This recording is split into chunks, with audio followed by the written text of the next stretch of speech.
So passport অফিসের গেটের সামনের দিকে যাচ্ছি।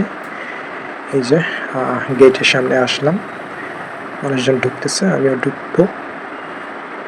তো ঢুকেই দেখলাম যে অনেক লম্বা একটা লাইন। যদিও আমি দুপুরের দিকে আসছিলাম, অর্থাৎ লাঞ্চ সেরেই প্রায় 1টার দিকে।